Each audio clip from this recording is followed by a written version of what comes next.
Rain hammered the tin roof of the auction barn, each drop striking in time and making a steady drumbeat that filled the low, dim space. Weathered men stood along the rough wooden rail, their faces carved by years of sun, dirt, and work, watching the last horses move in the center of the arena. On a bed of damp straw, a chestnut horse stood apart, his coat dull, his eyes heavy and old. Ribs showed beneath the skin, and a tangled mane fell lifeless over his neck. He looked like a relic from another era, a creature the world had set aside and nearly forgotten. The auctioneer, a thin man with a patchy mustache named Virgil Henshaw, tapped his gavel and announced without much excitement an unregistered horse, old, no known pedigree, starting at $50. The barn fell into a flat silence. Most buyers were there for strong pedigrees and horses with records. They were not interested in something that could barely lift its head. Off to the side, a man in a battered hat rubbed his gray beard and watched with a steady, critical gaze.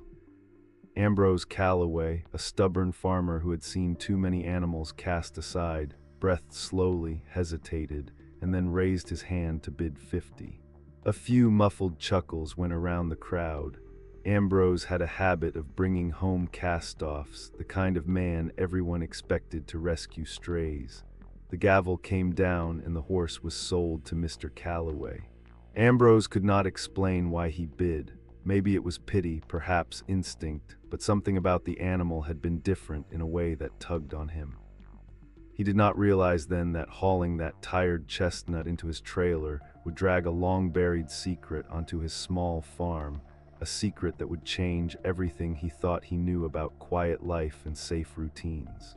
The old truck rattled along the muddy road, headlights slicing through a thick evening fog, while the faint clank of hooves against the rusty trailer kept time with the truck's bumps.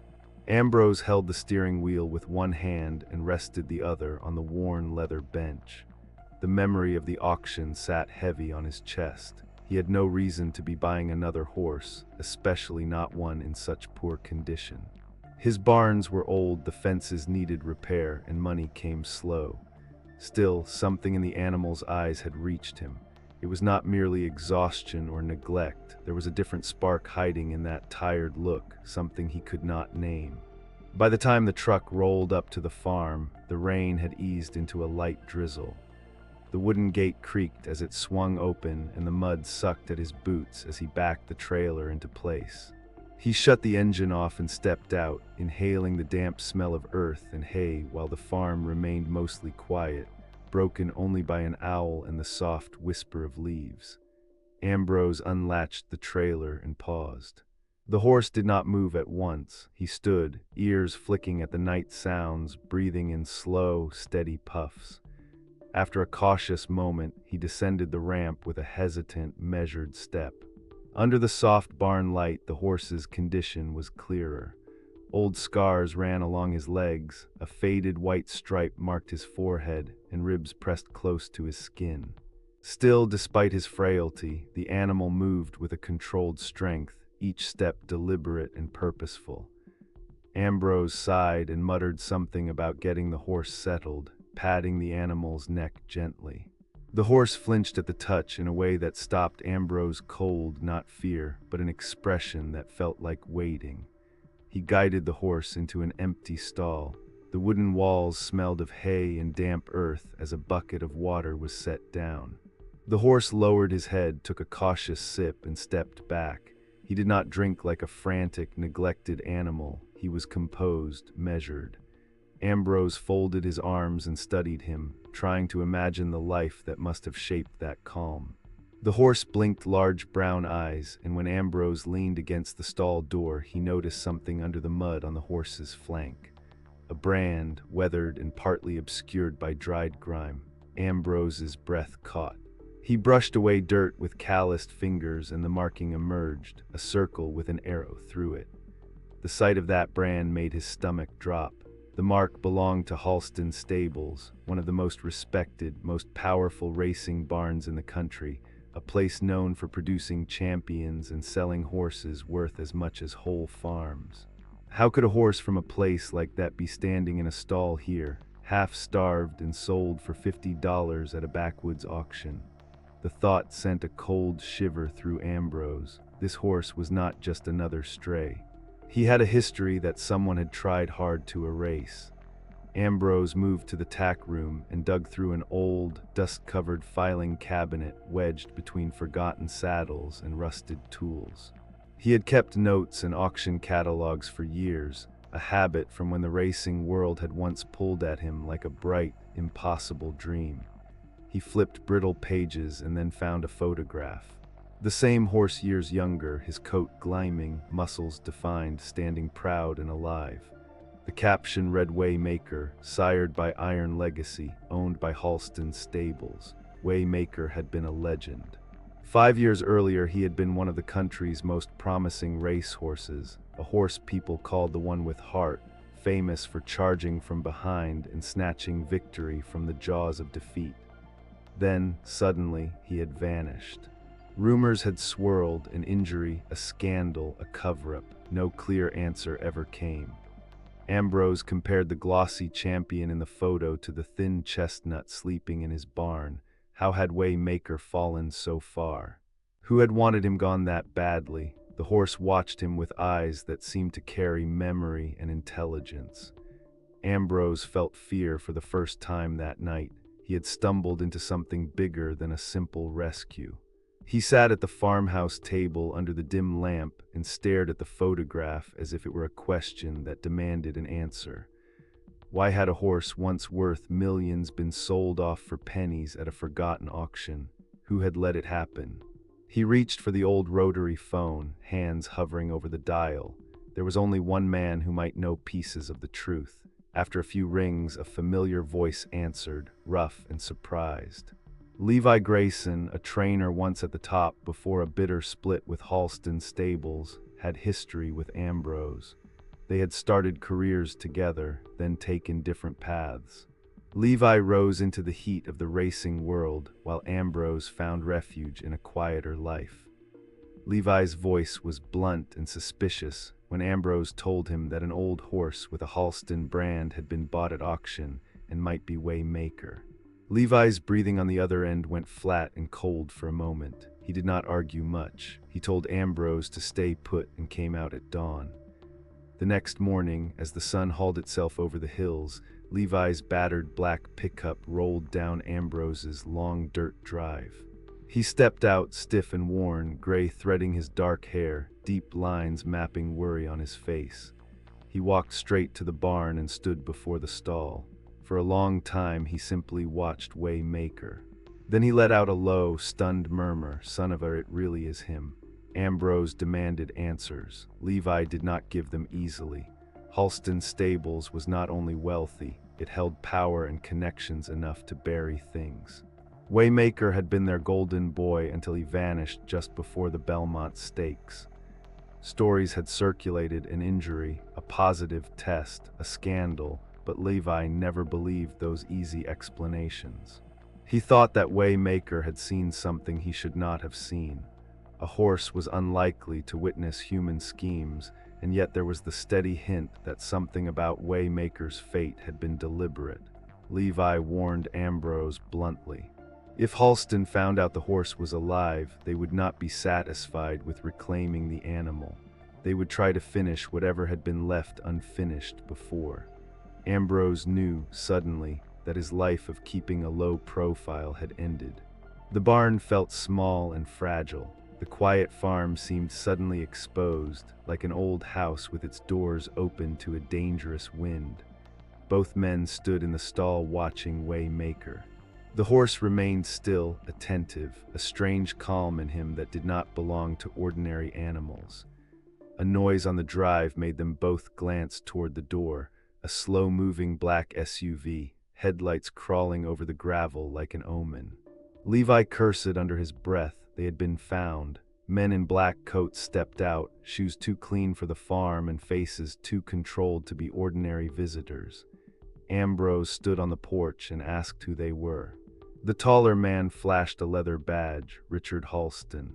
He said he ran Holston Stables, his voice smooth and quiet, the voice of a man used to being obeyed. Ambrose kept his face calm. Holston apologized for the late hour and said he had come because a horse missing years before might be on this farm. He wanted to buy the animal back and would pay far more than Ambrose had spent. Holston's words had the polite ring of an offer that concealed a threat. Ambrose had already felt that threat. He declined, saying he was not interested in selling. In the pause that followed, the wiry man at Holston's side gave a low, cold warning that refusing was a mistake. Holston left feeling as if the matter was settled with a polite suggestion. "Think it over, Mr. Callaway." Some things, he told them, were better left buried. The men in the SUV left as quietly as they had come, but their warning hung in the air like a cloud of bad weather. Ambrose stood on the porch after they drove away and felt the decision forming. Holston wanted this horse out of sight and out of mind. Ambrose had no intention of handing him over. Levi warned that Holston's people would not stop at taking back a horse. They would come after anyone who stood in their way. That risk settled like a stone in Ambrose's gut. Inside the barn, Waymaker watched, calm and focused, and Ambrose spoke to him as though the horse could understand. There is history here, a story hidden in his eyes. Levi suggested finding out what Holston was hiding, and Ambrose said he knew where to begin. The next morning, Ambrose and Levi sat hunched at the farmhouse table with a laptop between them, light from the screen catching tired lines on their faces. They dug into old articles and news stories about Waymaker's disappearance. Most accounts repeated the same vague lines: champion gone, mystery remains. Holston had scrubbed the public record. No useful answers sat in official papers. Only a forgotten tip surfaced, an old, grainy blog post from a former track employee who claimed to have seen something the night Waymaker vanished. The post described a fight in the Holston barn, a pair of men arguing over a deal gone wrong, and the final, chilling lines suggested that Waymaker was meant to disappear and that someone had died that night. Ambrose felt cold all over as he read the words aloud. Levi's reaction was furious and scared. If someone had died, it meant a crime had been covered up, and covering up a crime required power and money. Holston did not play by the rules. They had thrown a blanket over the truth and hoped the world would warm and forget. That blanket had been lifted, at least a little, and the cost of lifting it might be high. They were not the only ones who wanted answers. A knock at the farmhouse door made both men jump.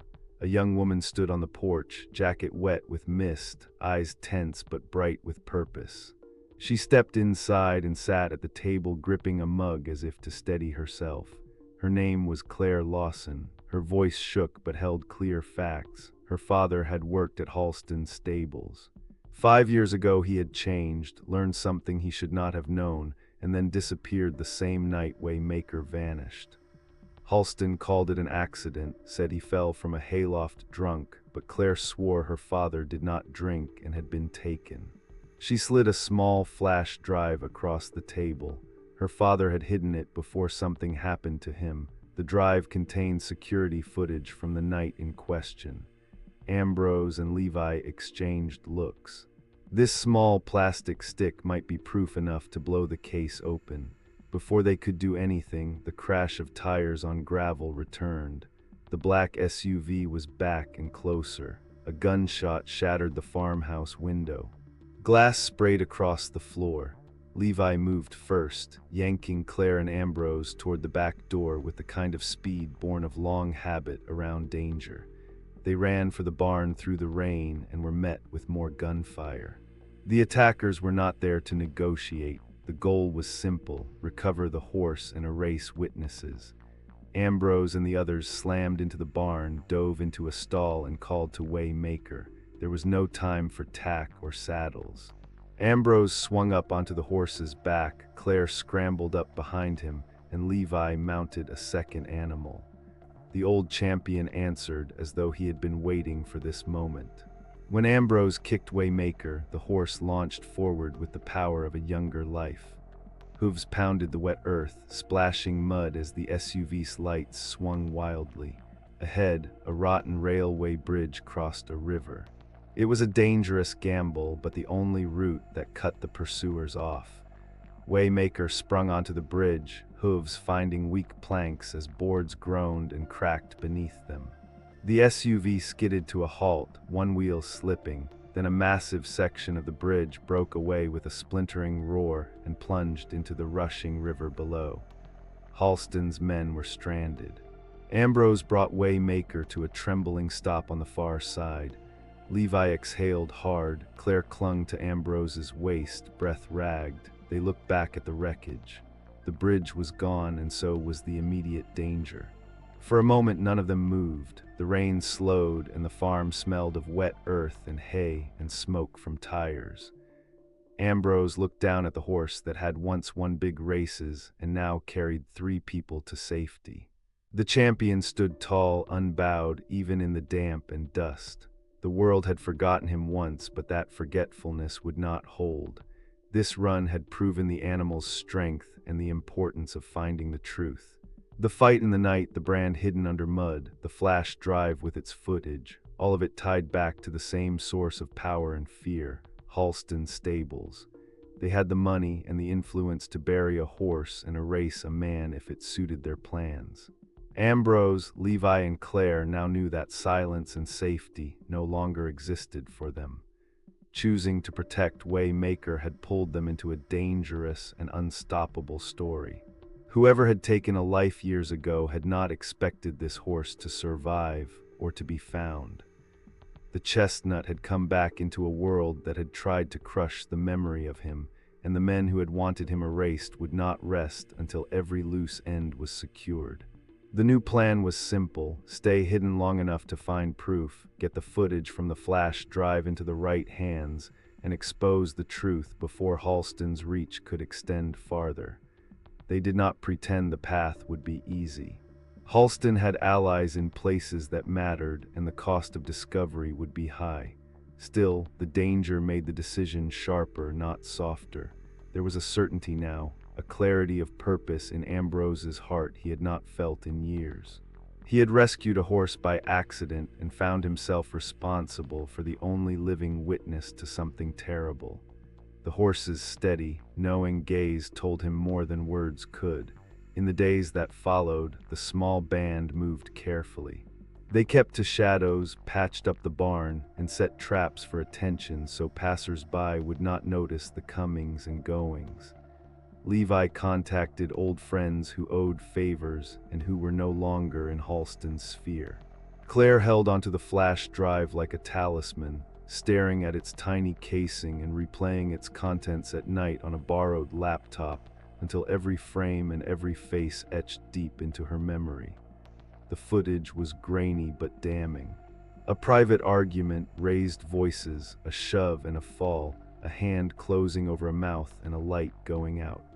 It showed not an accident but a confrontation that ended in violence. Holston's people were in the frames, or at least familiar faces that matched glimpses and shadows from the farm's past. It was enough to call the authorities if the authorities could be trusted to act. Trust was the issue. Ambrose knew lawmen could be turned by pressure or money. They had to build a defense that would be loud enough and public enough that Holston could not stamp it out. Word would need to spread to the press, to people who could not be easily bought or scared. Every step risked exposure and retaliation. Ambrose also understood that keeping Waymaker safe was keeping the last witness alive. The horse could not testify in words, but his presence and the truth on the drive could form a story too loud to ignore. They planned carefully. They would send copies of the video to journalists, to a few trusted ex-employees with nerve and grit, and to a legal aid group that handled corruption. They rehearsed the move like a raid, timing each step, mapping escape routes, and preparing for the worst. Holston would respond, and they had to be ready. Meanwhile, the chestnut adjusted to shelter and quiet. His wounds healed with decent food and calm, and his eyes that had been dull with pain regained a glint of fire. He seemed to understand the danger and the need for stealth. At night he stood watch, ears pricked at distant sounds, breathing deep and steady as though guarding the people who had risked everything to bring him back to life. The world of racing watched too, with whispers and rumors burning low at first and then flaring up as bits of truth leaked through. Old fans of Waymaker sang his name quietly in bars, remembering the come-from-behind races, and those stories helped form a chorus that could not be ignored. Holston, meanwhile, tried to buy silence and spin stories of the past that painted the missing year as a private tragedy, nothing to see here. But the flash drive, the testimony of a few brave ex-workers, and the persistence of a farmer who refused to sell out formed a counterweight to that power. Ambrose kept the horse moving when needed, shifting locations at risk and sleeping in the barn with a lantern close at hand. They never let Waymaker be alone in a public place. People began to ask questions out loud. Why had a champion gone missing? How had he been allowed to disappear? The more those questions spread, the more Holston's web thinned at the edges. That web was dangerous, and time was slipping as they worked to get proof into the right hands. One night, when the wind threw sleet against the windows and silence sat like a held breath, a knock came at the back door. Ambrose moved first, hand on a rifle. He stepped to the window and found Holston's men waiting in the wet dark. They wanted to end the story. The stakes had always been high, but now the knife was out. The small group had to move to partition the evidence and get it safe. They followed the plan, slipping out under the cover of rain, and moved the copies to more than one person. Claire trusted a reporter who had once chased corruption and had no patience for powerful men. Levi leaned on a retired judge who had a spine and a memory of justice. Ambrose swallowed fear and kept the horse out of reach of men who would burn everything rather than face the truth. It was a long campaign. Runs at night, sudden moves to new fields, quick conversations with strangers who could be trusted only with the smallest pieces of truth. All of it felt like walking the edge of a blade. At every corner, the phrase "some things are better left buried" echoed in the back of their minds, but each time they chose to dig. The night the story finally broke felt like a storm built into a crescendo. The reporter released the footage, backed it with interviews, and reproduced key frames. The narrative shifted from gossip to a hard, public record. A man had died that night, and Holston's people had been involved in covering it up. The reaction was immediate. Questions were asked by voices that could not be bought. Authorities had no choice but to open an inquiry. Holston's power did not disappear overnight, but the tide had turned. There were arrests, and there were denials and denials dressed as concern. Still, the scales began to tip. Waymaker, the horse who had been written off and sold for $50, stood in the middle of it all like an old soldier who had already lived 100 lives. The farm's quiet had been broken wide open, and there was no putting it back together the way it had been. People came to see the horse, to touch him, to say a quiet thank you to Ambrose for not giving him up. This attention brought risk and protection in equal measure. Ambrose stayed careful. He did not seek thanks, and he did not enjoy the spotlight, yet he could not deny a steady pleasure in seeing the champion recognized again. Waymaker seemed to feel the change in the air. He carried himself with the pride of a horse who knew his worth. In the end, the truth had weight. Holston's control could bend many things, but proof placed in the hands of a determined public carries power of its own. The small group of unlikely allies who had banded together, a farmer, an ex-strainer, and a young woman who refused to bury her father's fate, had done what needed to be done. Waymaker's fate became a story about courage in small places against great money, about the strength of simple people to stand between justice and silence. The world began to remember the horse for more than his races. They remembered him as the creature whose survival revealed a terrible truth and forced it into light. The barn where he had once stood alone became a place of quiet celebration. Ambrose watched the horse in the late light, fingers tracing the old brand, no longer a mark of shame, but a sign that memory could not be erased. The chestnut that had been left for $50 had become a living testament to the idea that small acts of care can topple mountains. There was still work to do, and the road ahead would not be easy. But on a cool morning, standing with the horse who had defied forgetting, there was a simple, stubborn hope. The past could be faced, wrongs could be named, and those who protected secrets could be held to account. For now, the immediate danger had passed. People who had once turned away came back with apologies or with curiosity, and the farm settled into a new rhythm, one that included guards and plans and a much older horse who had found refuge once more. Waymaker moved with a quiet pride that belonged to a life lived hard and also well. A slow smile crossed the face of any who watched him and understood. The world had almost erased him, but now Waymaker walked in the sun again, remembered and honored.